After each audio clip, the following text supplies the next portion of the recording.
अयोध्या के राजा दशरथ की 3 पत्नियों और उनसे होने वाले 4 पुत्रों राम, लक्ष्मण, भरत और शत्रुघ्न के बारे में सभी जानते हैं, लेकिन भगवान राम की बड़ी बहन के बारे में हर किसी को नहीं पता। वाल्मीकि रामायण में भी राम की बहन शांता के बारे में जानकारी नहीं है, लेकिन दक्षिण पुराण में भगवान राम की बहन शांता का इतिहास जरूर मिलता है। भगवान राम की बहन शांता का सच यह है कि शांता राम की बड़ी बहन और माता कौशल्या की बेटी थी। वह बहुत ही सुंदर और हर कार्य में निपुण थी, शास्त्र से लेकर पाक कला तक में एकदम पारंगत। वहीं रानी कौशल्या की बहन थी रानी वर्षिणी, जिनका विवाह देश के राजा रोमपद के साथ हुआ था। दुर्भाग्य की बात यह थी कि किन्हीं कारणों उनकी कोई भी संतान न हो सकी। एक दिन वर्षिणी राजा रोमपद के साथ कौशल्या से मिलने अयोध्या आए। जब सभी एक साथ बैठकर भोजन कर रहे थे, तभी वर्षिणी ने दशरथ की पुत्री शांता की शालीनता और कार्यकुशलता से मोहित होकर अपनी एक इच्छा प्रकट की। वर्षिणी ने कहा, वैसे तो मेरी कोई भी संतान नहीं है, लेकिन मेरी इच्छा है कि शांता की तरह ही मेरी भी एक पुत्री हो। वर्षिणी की इस बात पर राजा दशरथ उन्हें शांता को गोद देने का वचन दे देते हैं। इस प्रकार राजकुमारी शांता इन देश के राजा रोमपद की पुत्री बन जाती है। एक दिन राजा रोमपद किसी काम में इतना खोए रहते हैं कि उनकी चौखट पर आए ब्राह्मण की आवाज उन्हें सुनाई ही नहीं देती। फलस्वरूप ब्राह्मण को खाली हाथ वापस लौटना पड़ता है।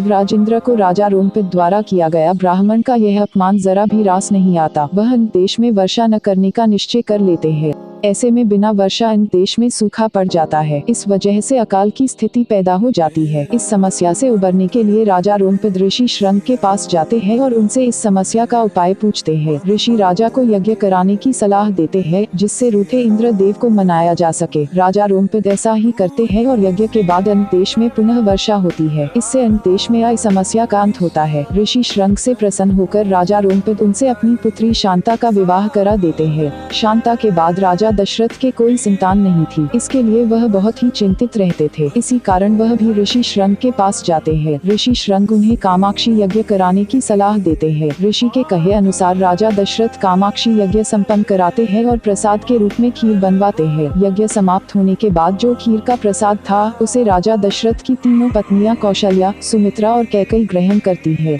कामाक्षी यज्ञ के प्रताप से रानी कौशल्या को पुत्र के रूप में राम, कैकेयी को भरत और सुमित्रा को लक्ष्मण व शत्रुघ्न की प्राप्ति होती है। चारों पुत्रों को अपनी बहन शांता के बारे में कुछ भी मालूम नहीं होता है। समय के साथ धीरे धीरे राम को अपनी माता के दुख का पता चलता है। साथ ही भगवान राम की बहन शांता के जीवन का सच, जो कोई नहीं जानता था, राम को मालूम हो जाता है। बहन शांता के बारे में जानने के बाद राम अपनी माँ को बहन शांता से मिलवाते हैं और सभी पुराने मतभेदों को दूर कर एक साथ रहने का वचन देते हैं। ये कथा सुनने के लिए आपका बहुत बहुत धन्यवाद।